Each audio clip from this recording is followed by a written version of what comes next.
भाऊ असं जगा. अरे न्याबळात काय जगता, जगायचं त्याला तर असं जगा उत्तमची उरे.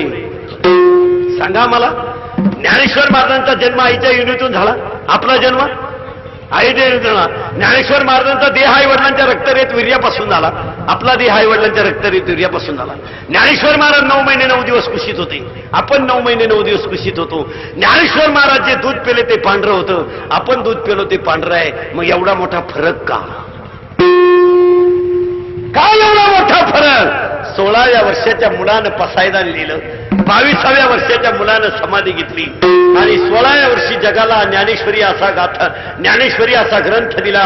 ह्या जगामध्ये 16व्या वर्षाच्या मुलाचं म्हणणं जय खळांची व्यंकटी.